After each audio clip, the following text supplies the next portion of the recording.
Hormuz প্রণালী খুলে দিতে ইরানকে মার্কিন সময় ৭ এপ্রিল রাত ৮টা পর্যন্ত সময় বেঁধে দিয়েছিলেন মার্কিন প্রেসিডেন্ট ডোনাল্ড ট্রাম্প। এর ব্যত্যয় ঘটলে ইরানের সভ্যতা ধ্বংস করে দেওয়ার হুমকি দিয়েছেন তিনি। গত ১ মাসের বেশি সময় ধরে ইসরায়েলের সঙ্গে মিলে ক্রমাগত হামলা চালিয়েও ইরানের ক্ষেপণাস্ত্র সক্ষমতা ধ্বংস করতে না পারা যুক্তরাষ্ট্রকে এক রাতে এই অসাধ্য সাধন করতে পারবে। ৬ এপ্রিল ট্রাম্পের দেওয়া হুমকির পরও যখন হরমুজ প্রণালী ইস্যুতে অনড় ইরান, তখন ৭ এপ্রিল নতুন করে হুমকি দিয়েছেন ট্রাম্প। ট্রুথ সোশ্যালে দেওয়া পোস্টে ট্রাম্প বলেন, আজ রাতে একটি পুরো সভ্যতা ধ্বংস হয়ে যাবে। আমি চাই না এটা ঘটুক, কিন্তু সম্ভবত তা ঘটবে। তবে এখন যেহেতু সেখানকার চূড়ান্ত শাসন পরিবর্তন হয়েছে, কম উগ্র মানসিকতার মানুষ নেতৃত্ব দিচ্ছে, হয়তো তারা ভালো সিদ্ধান্ত নেবে, যা আমরা আজ রাতেই জানতে পারব। এটি বিশ্বের দীর্ঘ ও জটিল ইতিহাসের অন্যতম গুরুত্বপূর্ণ মুহূর্ত। ৪৭ বছরের দুর্নীতি এবং মৃত্যুর অবসান ঘটবে। ইরানের জনগণের জন্য ঈশ্বরের আশীর্বাদ রইল।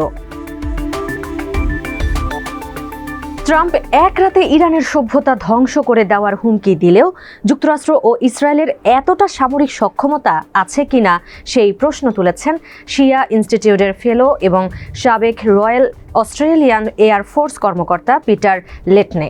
এই সামরিক বিশ্লেষকের ভাষ্য, ২৪ ঘন্টার মধ্যে ইরানের শত শত বিদ্যুৎ কেন্দ্র এবং লক্ষাধিক সেতু ধ্বংস করা কাল্পনিক অভিযানেই সম্ভব। কেন এই কথা বলেছেন এই বিশ্লেষক, সেই হিসেবও কষেছেন তিনি।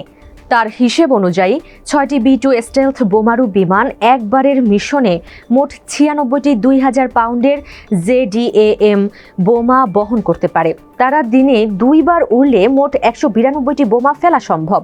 এর সঙ্গে যদি যৌথভাবে যুক্তরাষ্ট্র ও ইসরায়েলের ৪০টি F-15 যুদ্ধবিমান যুক্ত হয় এবং প্রতিটি ৬টি করে ২,০০০ পাউন্ডের ZDAM বহন করলে আরও ২৪০টি বোমা ব্যবহার করা যেতে পারে।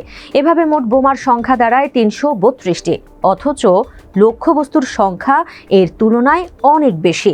তাছাড়া সব বোমা লক্ষ্যবস্তুতে আঘাত হানবে কিনা এবং আঘাত হানলেও পুরোপুরি ধ্বংস হবে কিনা এমন নিশ্চয়তাও নেই।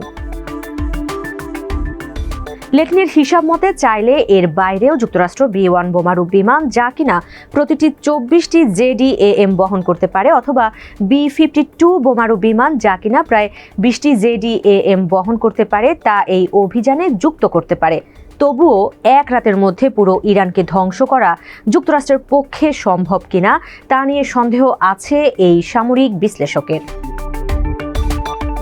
ট্রাম্প যখন এক রাতের অভিযানে ইরানের সভ্যতা ধ্বংসের হুমকি দিয়েছেন, তখন নতুন করে পাল্টা হুঁশিয়ারি দিয়েছে দেশটির বিপ্লবী গার্ড IRGC বলছে, মার্কিন সামরিক বাহিনী সীমা অতিক্রম করলে আমাদের প্রতিক্রিয়া এই অঞ্চলের বাইরেও বিস্তৃত হবে। যুক্তরাষ্ট্র ও তার সহযোগীদের অবকাঠামোর ওপর এমন পদক্ষেপ নেব যা তাদের ও তাদের মিত্রদেরকে বহু বছরের জন্য এই অঞ্চলের তেল ও গ্যাস থেকে বঞ্চিত করবে। মার্কিন নেতাদের এটা গণনা করার ক্ষমতা নেই তাদের কোন কোন গুরুত্বপূর্ণ সম্পদ আমাদের নাগালের মধ্যে রয়েছে। ট্রাম্পের ভয়াবহ হুমকির জবাবে এক্সে দেওয়া পোস্টে ইরানের প্রেসিডেন্ট মাসুদ পেজেশকিয়ান লিখেছেন, এখন পর্যন্ত ১৪ মিলিয়নের বেশি গর্বিত ইরানের প্রতিরক্ষায় জীবন উৎসর্গ করার জন্য তাদের প্রস্তুতি ঘোষণা করেছেন। আমিও ইরানের জন্য আমার জীবন উৎসর্গ করতে প্রতিশ্রুতিবদ্ধ।